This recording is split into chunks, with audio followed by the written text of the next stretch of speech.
let's see. Announcements. Are there any?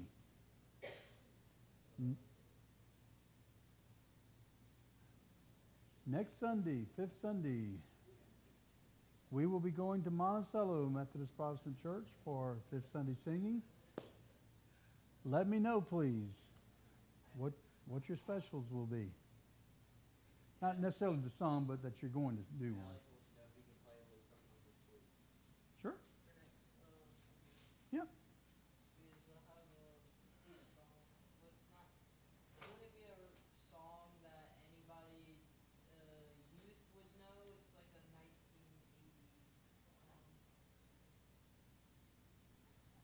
Well, oh, you don't know the 80s songs either? Oh.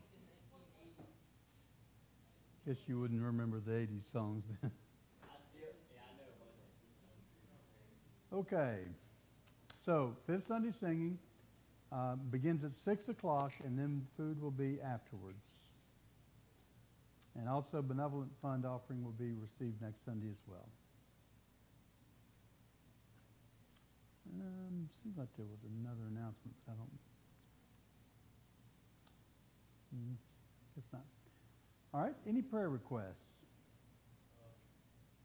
Gary Langley. It's my aunt's fiance. He's been in ICU having some issues. Gary Langley. Okay. And unspoken.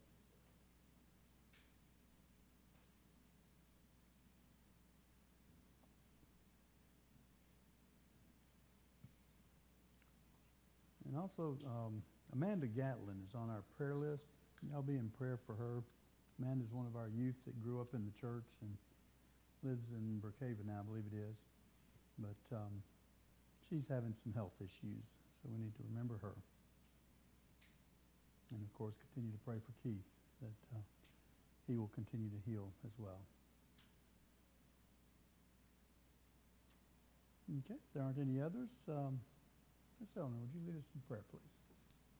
Father, we thank you for today. We thank you for tonight. We thank you for the way that you lead us to enjoy you in your world. We pray that you be with us in here tonight, Lord. And we cling on to something that will apply to our own lives. And we serve you daily. We ask these things in thy holy name. Amen. All right, y'all remember what we talked about last Sunday?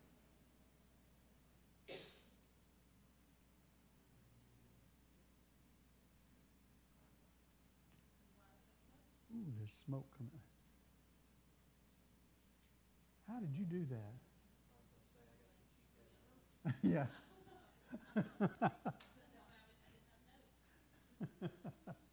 Why do we have church?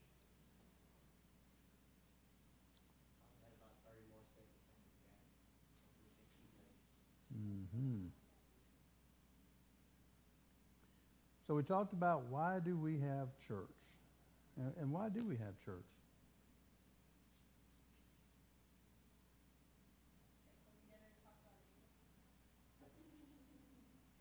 Good answer. Come together to talk about Jesus, build each other up, fellowship, learn. What are we learning? Huh?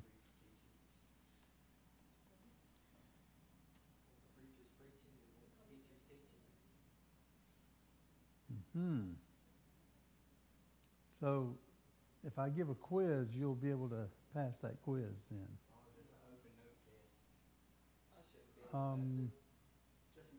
Open book. Okay. Usually if you give me the first look, the hint of what it is, All right, so last week we talked about why we have church. And we talked about the church service, the order of the service, and the importance of why we do some of the different things that we do in the service. tonight I want to shift gears a little bit now and talk about the church, the organization of the church. So what are some of the roles or the offices, positions, whatever title you want to give it, that we have in the church? We'll start there and then we'll talk about responsibilities. Church leader, youth leader, Church leader, youth leader, treasurer, treasurer, pastor, trustee, trustees, secretary, church secretary, treasurer. Okay, what else? steward, Stewards, cemetery committee, WMS, WMS, Sunday school, Sunday school superintendent. There you go. That's the one I was waiting for. still has one. So, let's talk about their roles and responsibilities. Let's go in order. We'll start with pastor. What is the role and the responsibility of the pastor?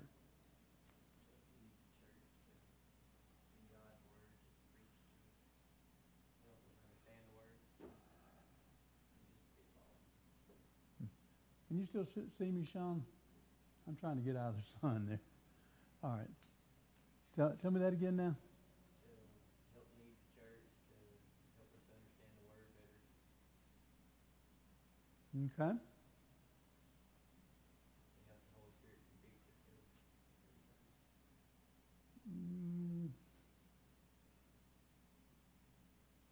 I disagree with that one. I don't help the Holy Spirit. The Holy Spirit helps you say what you It was the wording. The concept, you're right. No, the wording is not quite right. But okay, what else? Yes. Encourage you to be closer to God. Okay, what else?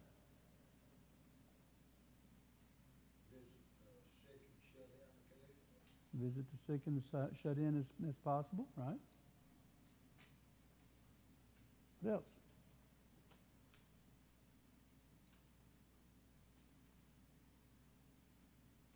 Oh, good. That's all. Huh. The pastor, and everything that you said is correct. Those are some of the various roles and responsibilities of the pastor. Simply stated, the pastor is the shepherd of the flock. That's a scriptural term, but it's also the role that we have. Now, how does a shepherd tend its flock? Watching over it, and what? Leading them. That's an important term. If you've ever done anything with sheep or watched anything with sheep, you don't drive sheep. You don't make a sheep do anything. You lead the sheep. And the same is true in the church as well. And that's one of the roles, or the role of the pastor. Okay, what about the church leader? make sure stuff gets done that needs to get done in the church. Like to appoint people. Is that what's in the discipline? Dawson, would you speak a little louder? We can't understand where you're back here. I was kind of second guessing while I was talking about it. And he was, with good reason, he was second guessing.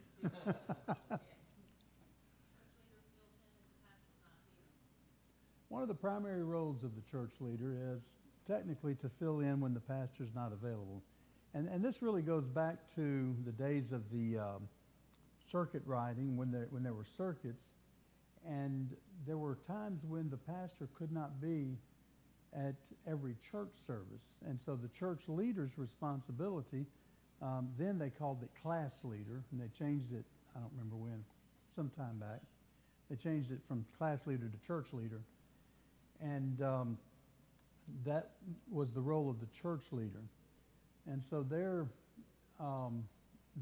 it's a lay person who has that responsibility. And to kind of help lead the church. That part of it, you're correct, to help lead the church when either in the pastor's absence or to assist the pastor in doing that. Okay, what about Sunday school superintendent? Make sure Sunday school books are ordered and passed out, and each class has a teacher or substitute. Okay, make sure that adequate material is provided. Make sure that classes have teachers. What else? Anything else?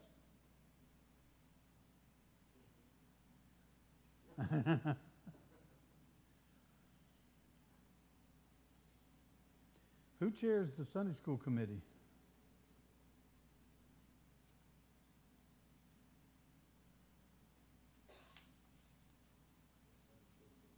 The Sunday school superintendent. Who is the Sunday school committee? That's the superintendent. But who's the committee? All the teachers. All the teachers. Sunday school teachers and the superintendent are the Sunday school committee. Okay, Dalton, you can't answer this one. What's the role of the youth leader? They teach the youth. Huh? To lead the youth. Wild like animals, yeah. Hard to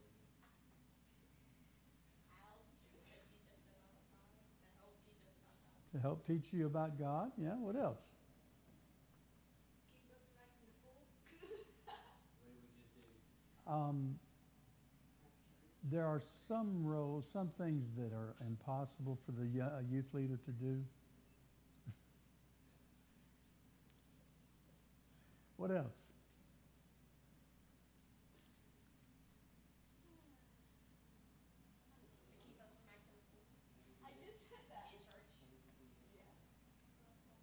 Okay, what else? To organize the festivals. Organize youth events. Fundraisers, they do fundraisers. Okay. Or events. We'll put it that way. Organize or help to plan and organize events. He doesn't do it alone. He needs help, right? Amen. So who are the helpers? The youth. If you are in this room and you are breathing, would you raise your hand, please? Of course, I'll read. Some of us aren't breathing, huh? You are the ones that are assigned to help. Us on the help. Yeah, remember that next time. Mm-hmm. Yeah. You volunteered. You just did. You raised your hand. I already got the position, so it's already given. He said,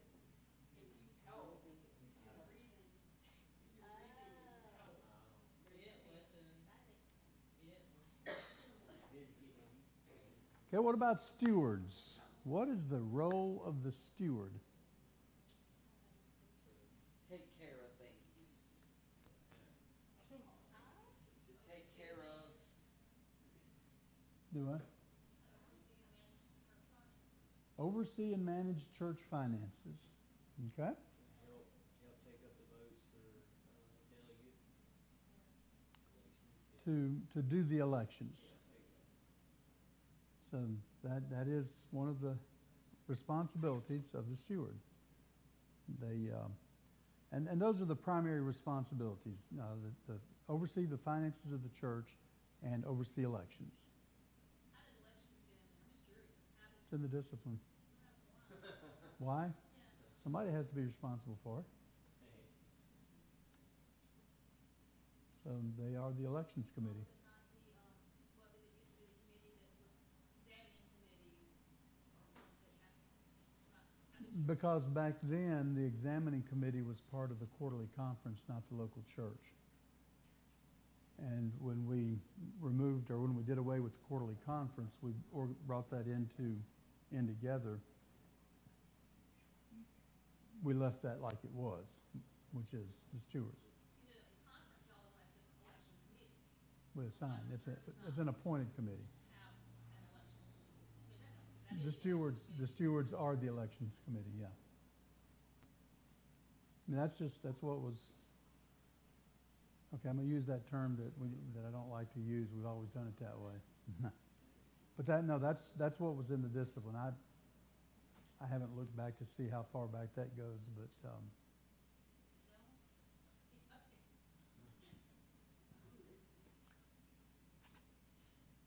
no, it was, I think, even before that, so. Okay, what about trustees? In charge of like getting work done and assigning people to what needs to be done. Like with a project or something breaks. Okay,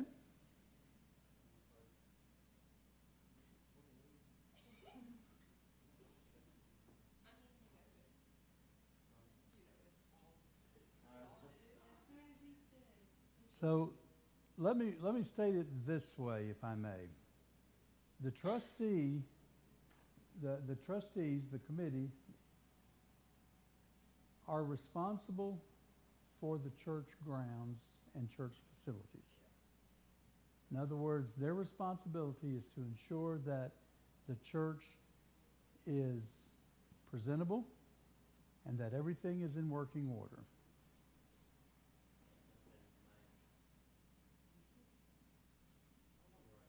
You were on the right track. You just gotta You're on the right track with the invitation and the squirrel. What about church treasurer? They're in charge of the money and all the funds that the church gains.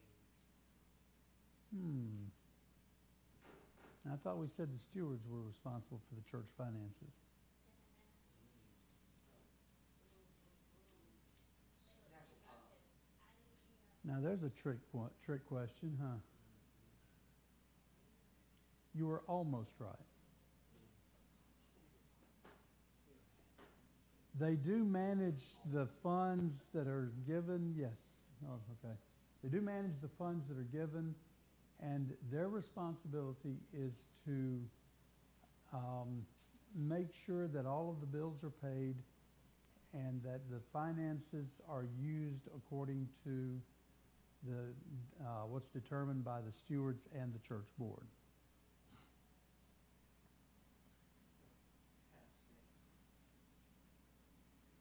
What about the cemetery committee?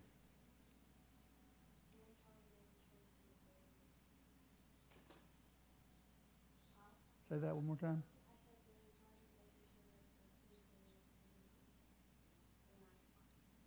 Making sure that the cemetery is presentable.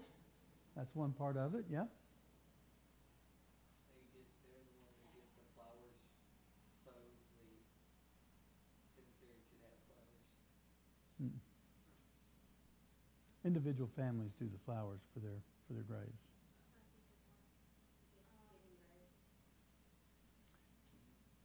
They don't dig them, but they do oversee the assignment of plots, the assignment of the.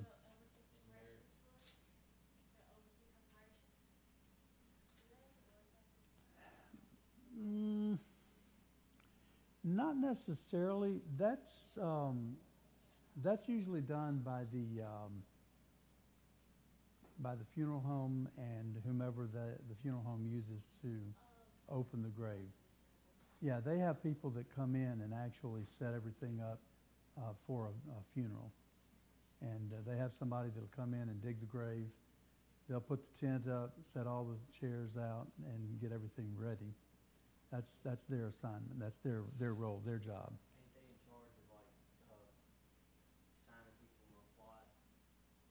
The cemetery committee is. There's on the wall in the hallway here, we have a plot that shows all of the, I should say a plat, excuse me.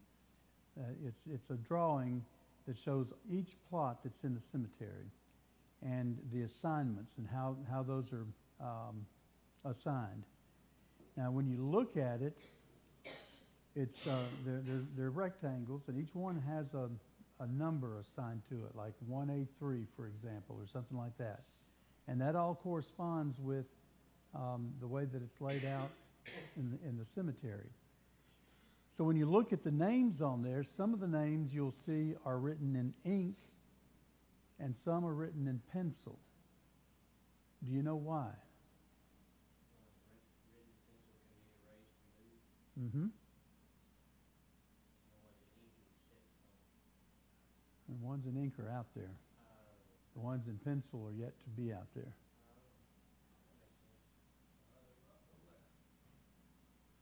makes sense. Once, once a person is buried in that plot, it's changed to ink because I'm pretty sure yours is still in pencil. You'll have to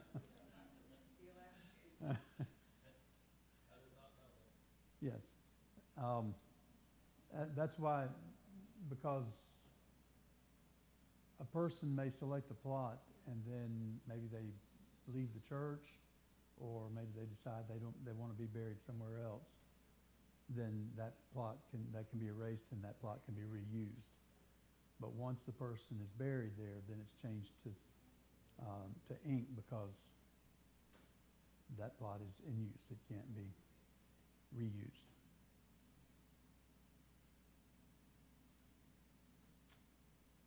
All right. So those were the elected positions, and most of which are designated in the discipline. Can you think of any other positions that we have, any other jobs that we have that maybe we didn't discuss? People in charge of decorating and putting flowers out. Okay, so the church decorator, those that decorate and put flowers out, decorate for different events like Christmas and so on.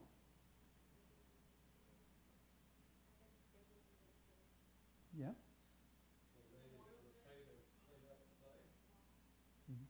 Right, we have someone that we paid to clean the facilities, Miss Nicole. The music leader. Music leader. What's their job? Lead the music. Lead the music. They select the songs that we sing and lead the music. So on that line, there's also the pianist, right? Very important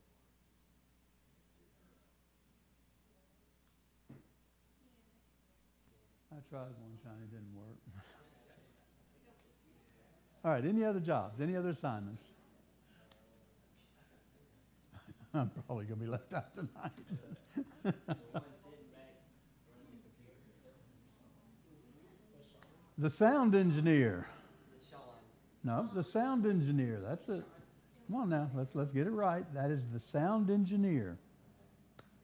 It's an important job.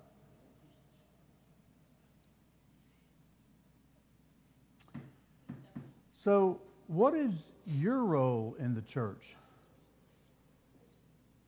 I think I'm the trash. Sitting here and paying attention. Offerings. Although I could sing to the patients about halftime. A child of God. I'm the usher, the trash As taker. needed. Usher, trash taker, sometimes door holder. Yeah. Soon to be prayer. Soon to be preacher, soon to be, well, sort of prayer leader. So let me change that question then from what is your role in the church to what is your responsibility in the church?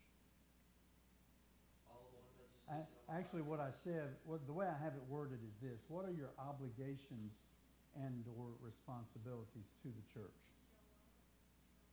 Attendance, show up, be here. That's an important one. Work as needed, right? So when we ask for volunteers to do something, He is dead quiet.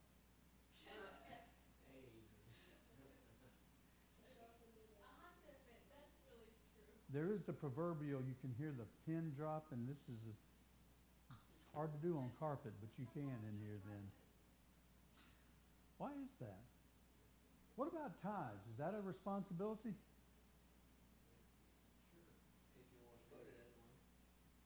I think a person is responsible to give. If I want to, Well, the Bible says it is. does it? What are you looking at him for? Well, he mentioned it. Because he's feeling like. You were saying this, Eleanor? I think it's a person's, if they're going to be a member of the church or just an attender at the church, they have a responsible to be here at every service that is possible. Because how's the church going to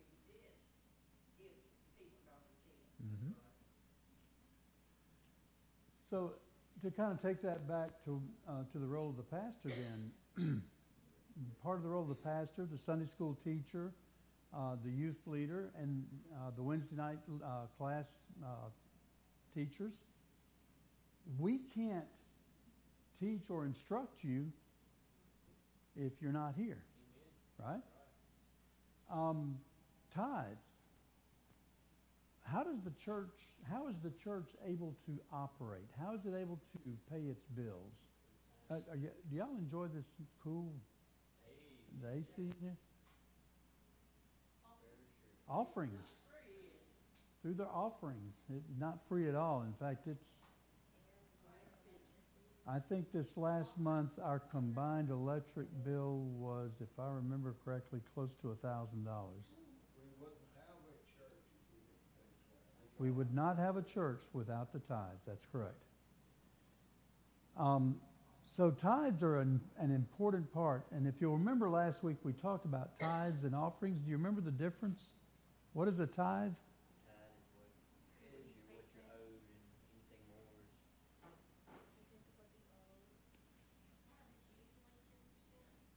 is Usually 10%. I'll word it this way. A tithe is what you are expected to give. And the offering is what you give willingly over and above the tithe.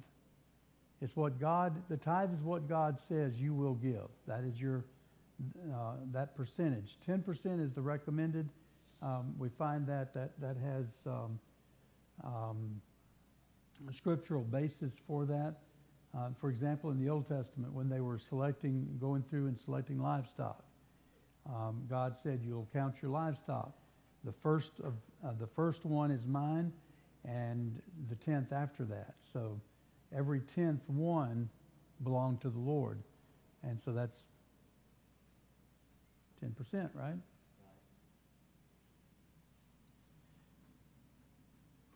So church attendance, work in the church, duties, filling responsibilities, filling positions on staff.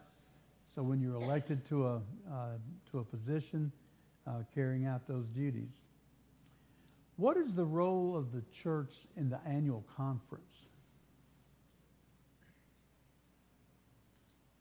Getting a little deeper now.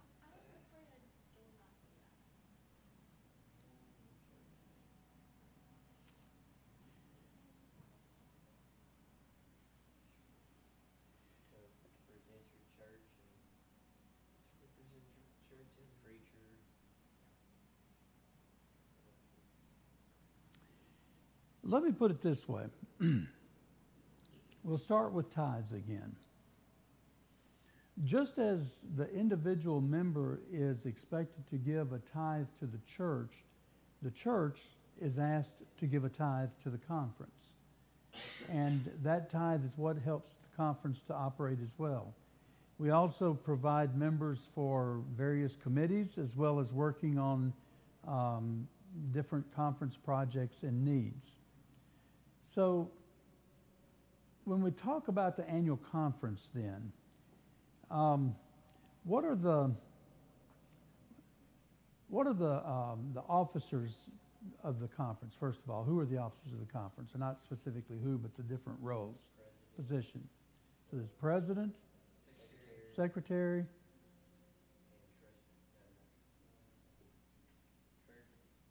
treasurer.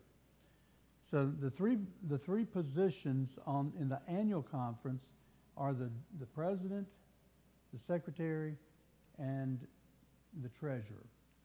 Then we have some committees that work under that, and each of these committees have varying responsibilities. So what committees can you name? The MIR committee. What does that stand for?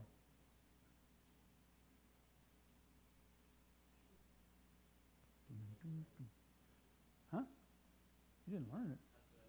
Oh, you need to learn it. Ministerial Education and Relations Committee. What is the role of the Ministerial Education and Relations Committee? It's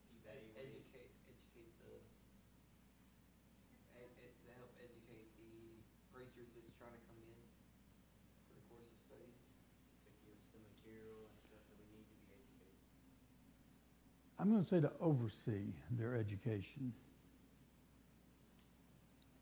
The Mirror Committee is not necessarily responsible for educating them, but they're responsible for overseeing their education. They're responsible to ensure that each of the persons who are in the course of study preparing for the ministry are meeting their required obligations. What are the required obligations? Where do those come from? How do they know what's required of them? Is it different for individuals, for each individual, or anybody know? It depends on who's doing it.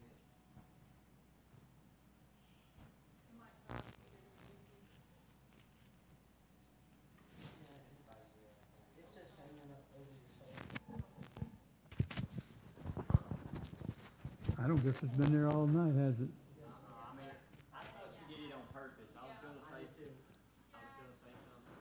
I thought maybe it was just getting annoying, just hanging there on your ear. Yeah, well, that too, okay. Now that nobody, anyway. So, where were we? It's the same for everyone. It's the same for everyone. How do we know what it is then? Because they told you. They didn't give you a handbook? I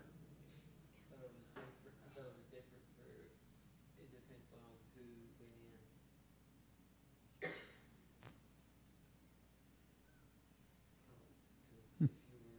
if you were going into a different denomination, you would need to be re-educated to go into the denomination that. See, if you're coming from another denomination, you're gonna be re-educated. Got them wheels a turning, don't you? Yeah, I'm getting somewhere, but I'm slowly getting there. The handbook, the ministerial handbook, what is it called? Anyway, the handbook gives the minimum requirements for ordination for all people, for all personnel. It's laid out, it gives all the specifics. There are additional requirements in the discipline that are set in the discipline. And some of those requirements do cover someone that's coming from another denomination or someone that's already been ordained. But the ministerial handbook, it sets the minimum requirements for each person to be ordained in the Methodist Protestant Church. This is not determined by the Mirror Committee. Anybody know who determines that?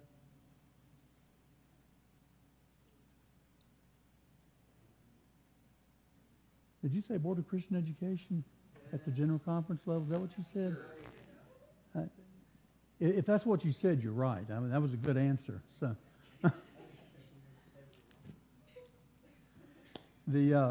and we'll get to that one in just a minute. But anyway, so the ministerial handbook is what gives the minimum requirements for the Mirror Committee. All right. Any other committees?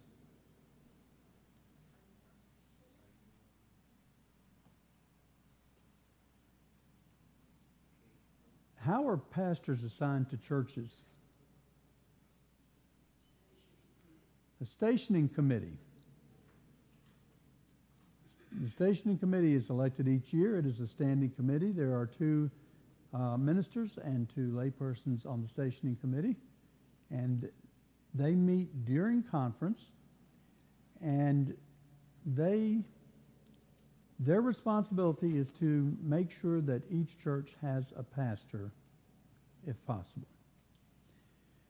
How exactly do they assign a pastor to a church? Do you know the process? You meet with the pastor first. Well, we actually changed things a few years ago. More than a few. Anyway, some years ago. And each year, the pastor and the delegate complete a form. It's a short questionnaire. It's a real simple questionnaire. There are basically three options on there. One is For the delegate, it's, I agree with my pastor that I want my pastor to come back to our church. 2 is, we think we want the pastor back, but we'd like to meet with the stationing committee. Number 3 is, we don't want that rascal back. We need somebody else. That's not how it's worded, but anyway, you get the gist of it. And the pastor has basically the same 3 options. 1, I agree with the church to go back. 2, I agree with the church, but I need to meet with the church. 3, there's no way I'm going back to that church. I'm going somewhere else. So those are the 3 options. If both the pastor and the delegate answer number 1, that they both agree, then as a general rule, that's accepted, and we don't even meet, the stationing committee doesn't even meet with the pastor and the delegate because there's no need to. If option number 2 is selected, then we try to meet with them to find out what the need is. And of course, if it's number 3, then they're on the list looking for an assignment. And we do what we can to assist that. Didn't they at one time, the stationing committee sort of dictated where the pastors went years ago? Only in the event that there was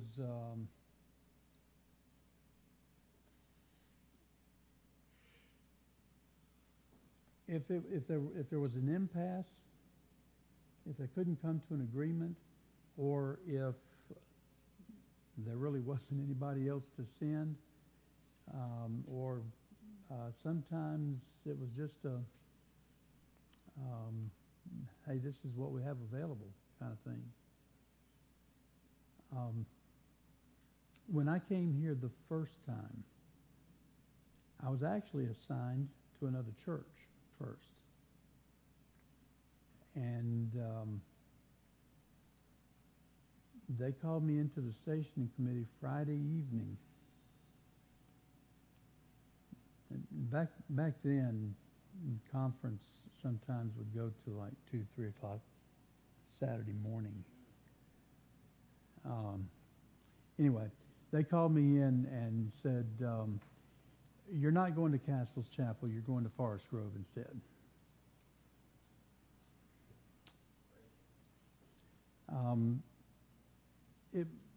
And I guess you could say they dictated it, and I guess you can use that word for it. But you remember some of what was going on back then, and the reason for the change. But anyway, that was. But what we try to work with the churches and the pastors as much as possible. But there are times when we have to just simply say, this is what it's going to be. The reason I was asking that, because I can remember way back then. Mm-hmm. But one of the preachers on the stationing committee one time told the delegate, Mayor, we're going to send you so-and-so. Mm-hmm. And the delegate said, no, we're not. Mm-hmm. And they came to an agreement, and that person was not sent. Yeah. But see, so what I'm making is that the lay people had a voice in what's going on. It wasn't a dictatorship. Right. And there's another committee. So let's say that the plan of appointments are read, the pastors are assigned, and either the delegate or the pastor says, I don't agree with that. Do they have any recourse? Yes. How? What? Who? When?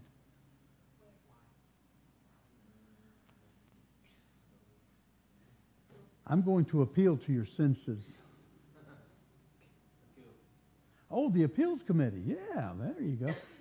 The appeals committee. You can, either the church or the pastor can make an appeal, and the appeals committee then will meet to iron that out and work out the differences. I know one time in the last 15 years that the appeals committee met.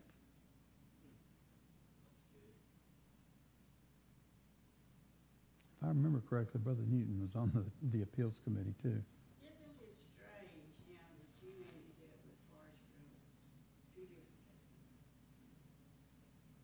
cases? Very strange. Strange. It was a divine appointment. All right, any other committees that y'all can think of?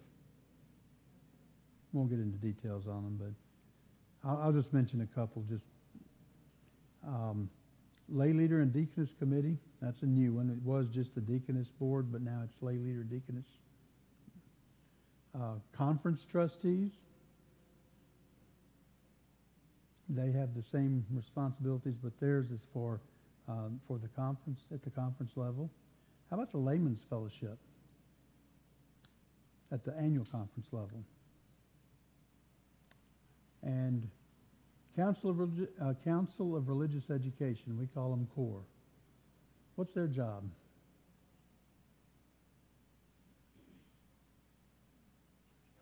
Who likes Bible camp? Who likes youth retreats? Who's responsible for those? No. Nope. The Council of Religious Education.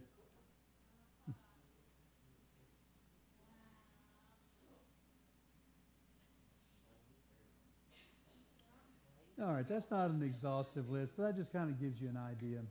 All right, so what is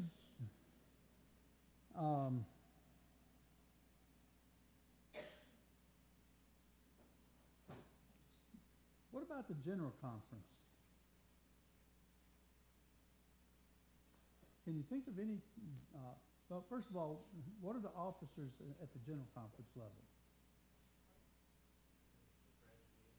President, Secretary, Treasurer. There's one more.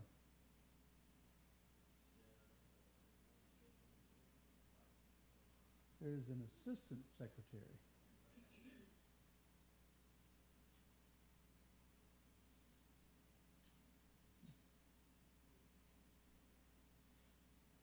All right, what about committees or boards, rather? There's one committee and then the others are boards. Can you name any? You should be able to name one. It was mentioned earlier.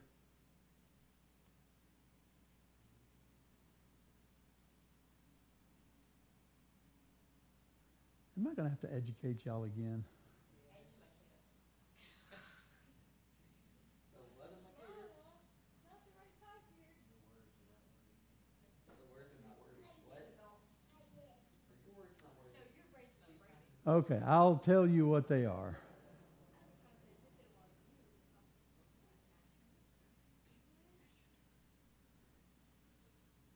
There's the Executive Committee, the Board of Missions, Board of Christian Education. Sound familiar? Was that one mentioned earlier? Board of Publications, and then the Layman's Fellowship at the General Conference level. Not going to get into a lot of detail on what each of these do, but the Executive Committee essentially operates as the General Conference in recess.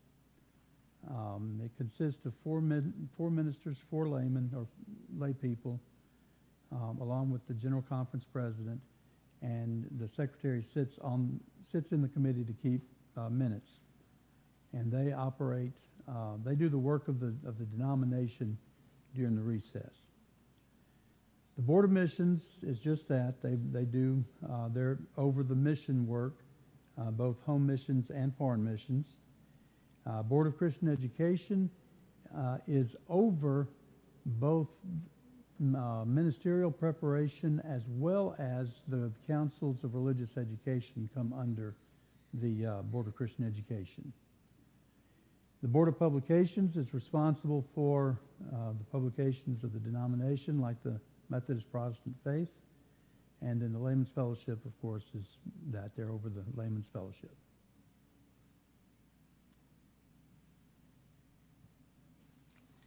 So that's the organization of the denomination. General conference, annual conferences.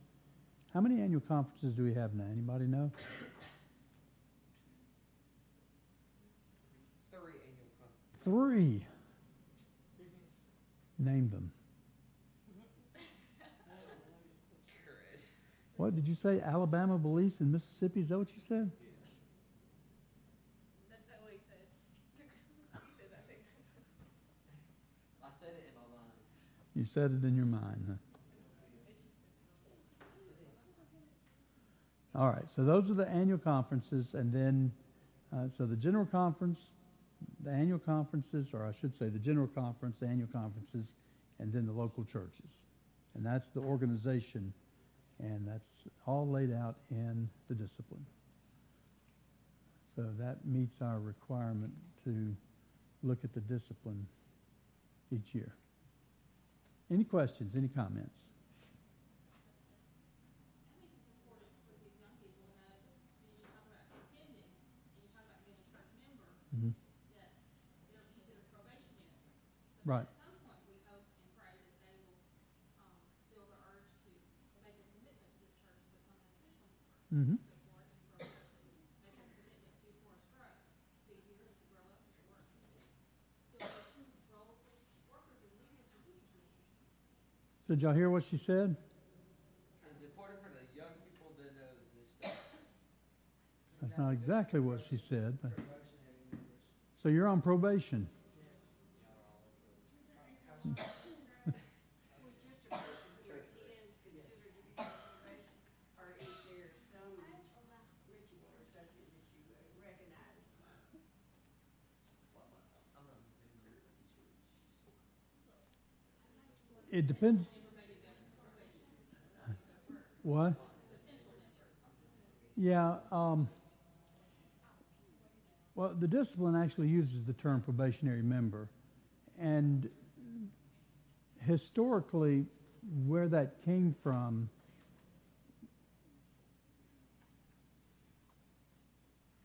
when a child is baptized, the parents would bring their infant to be baptized. That child becomes a probationary member. And it's the parent's responsibility as well as the church's responsibility to prepare that child to become a full-fledged member. When you look in the discipline at the ritual for membership, there's actually a section that's specifically laid out for bringing probationary members into active membership. And but for others who are visiting or who come in that it's not a child but an adult, probably a potential member would be a better term for that.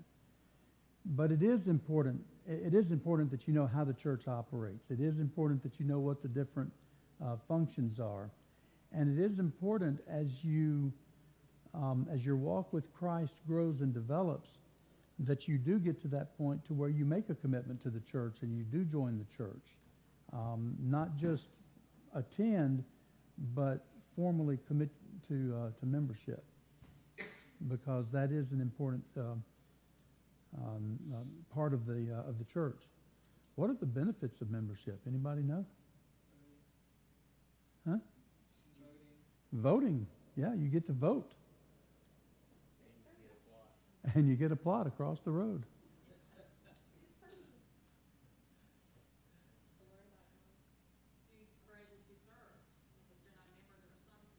There are some positions that you cannot serve on if you're not a member, right? So the elected positions that we mentioned earlier, you have to be a member in order to be eligible to be a church leader or Sunday school superintendent or youth leader or steward or trustee or even a member of the cemetery committee. You have to be a church member to serve on committees. So yeah.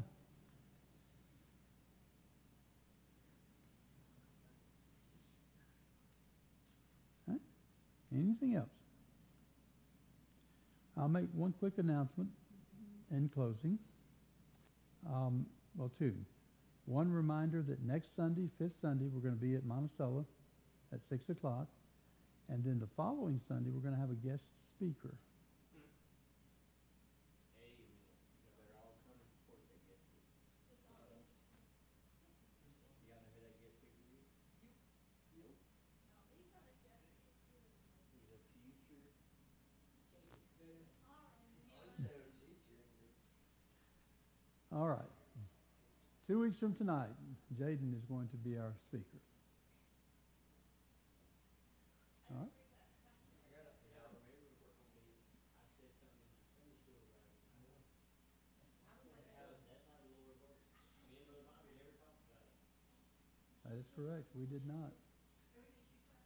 Jaden. I told him in Sunday school that Ma'am? Do I? You were going to Said say, we be sure to stay at home. Um, I'll bring the tomatoes. I'll be here, Jaden, unless something happens, I'll be here too. thank you, I'm gonna need one.